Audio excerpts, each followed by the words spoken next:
दोस्तों, हमने कई बार हमारे देश के बारे में सुना है कि भारत देश की संस्कृति और सभ्यता 5000 साल पुरानी है। ये सब्जेक्ट इतना इंटरेस्टिंग है कि आप जितना स्टडी करोगे इस सब्जेक्ट पर उतना कम लगेगा। आज मैं इसी 5000 साल पुरानी सभ्यता, जिसे हम इंडस वैली सिविलाइजेशन कहते हैं, उसी के बारे में मैं आपसे बात करूंगा। क्यों इंडस वैली सिविलाइजेशन को प्राचीन सभ्यताओं में से सबसे बेहतरीन और सबसे एडवांस माना जाता है, इसी पे हम बात करेंगे। मैं आपसे अनुरोध करूंगा कि ये पॉडकास्ट आप एंड तक जरूर देखें। बहुत इंटरेस्टिंग और अच्छा पॉडकास्ट होने वाला है।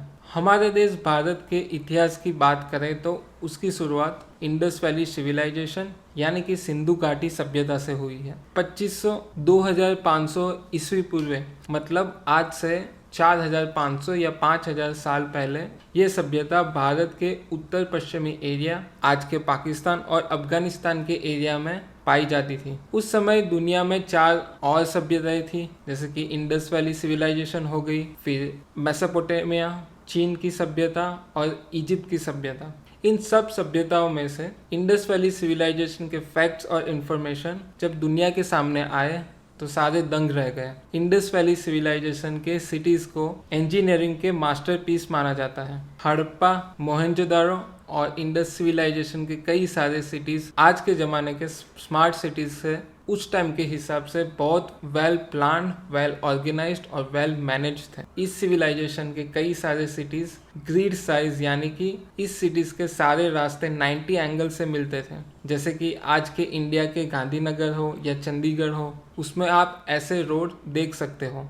इस सिविलाइजेशन की करीब 1056 साइट्स ढूंढी गई हैं। इनमें से कई सारे साइट्स में आप ऐसे रोड देख सकते हो। दुनिया के किसी भी प्राचीन संस्कृति के सिटीज़ में ऐसा इंफ्रास्ट्रक्चर कहीं पाया नहीं गया है।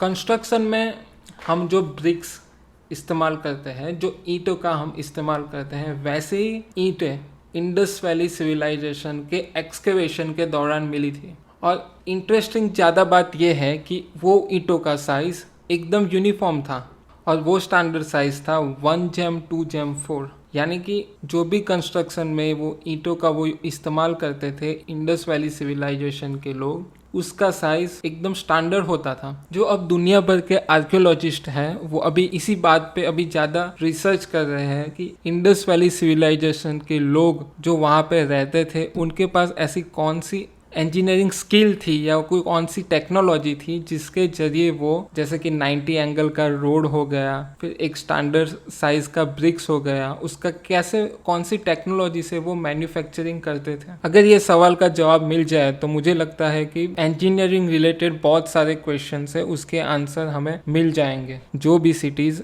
नदी के नज़दीक थी उस पर पानी की बाढ़ आने का चांसेस उस वक्त बहुत ज़्यादा था, तो उसी को एनकाउंटर करने के लिए वहाँ के लोगों ने कई सारे स्ट्रक्चर और कई सारे कंस्ट्रक्शन ऐसे ऊंचे स्थान पर बनाए थे जिससे पानी की बाढ़ आए तो उनको इतना ज़्यादा नुकसान ना हो। और कई सिटीज़ तो ऐसे है कि अगर पानी की बाढ़ से वो डिस्ट्रॉय हो गए तो उन्होंने फिर से वो सिटी को रीबिल्ड किया है। जैसे कि मोहनजोदारो एक ऐसी सिटीज है, उसको 5 से 7 बार पानी की बाढ़ में वो डिस्ट्रॉय हो चुका था, लेकिन फिर से अपनी स्किल और अपनी इंजीनियरिंग टेक्निक से इंडस वैली सिविलाइजेशन के लोगों ने मोहनजोदारो सिटी को बार बार रिबिल्ड किया था। इंजीनियरिंग इंफ्रास्ट्रक्चर हो गया या फिर सैनिटाइजेशन हो गया, दुनिया का सबसे पहला urban sanitisation system Indus valley civilisation में था। इंडिया में आज भी कई सारे घर में टॉयलेट नहीं है, लेकिन आज से 5000 साल पहले भारत की इंडस वैली सिविलाइजेशन अपने अर्बन सैनिटाइजेशन के लिए पूरी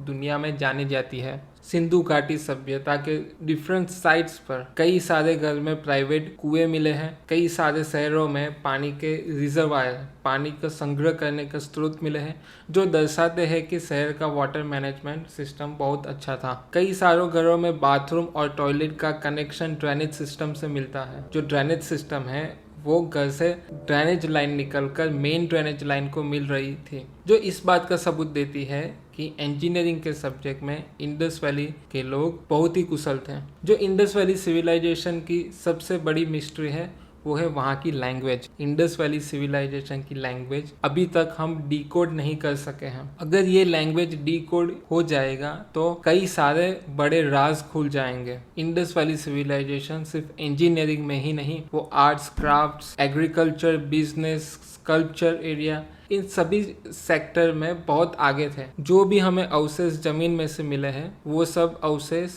तो यही हमें बताते हैं। गुजरात में अभी कुछ ही समय पहले धोलावीरा साइट को यूनेस्को के द्वारा वर्ल्ड हेरिटेज साइट में सिलेक्ट किया गया था। तो अगर आप कभी गुजरात जाए तो गुजरात के धोलावीरा और लोथल ये 2 साइट बहुत मशहूर है, इंडस वैली सिविलाइजेशन को वो दर्शाती हैं। तो वो साइट आप जरूर विजिट करना। और आप मुझे बताइए कि ये इंडस वैली सिविलाइजेशन पर छोटा सा पॉडकास्ट आपको कैसा लगा। अगर आपको इंडस वैली सिविलाइजेशन पे टॉपिक पर पार्ट 2 चाहिए तो आप मुझे कमेंट सेक्शन में ये लिख सकते हो। अगर आप यूट्यूब पर ये सुन रहे हो तो इस चैनल को सब्सक्राइब कर दीजिए और नोटिफिकेशन के लिए बेल आइकन को प्रेस कीजिए। ये पॉडकास्ट सुनने के लिए आपका धन्यवाद। Thank you.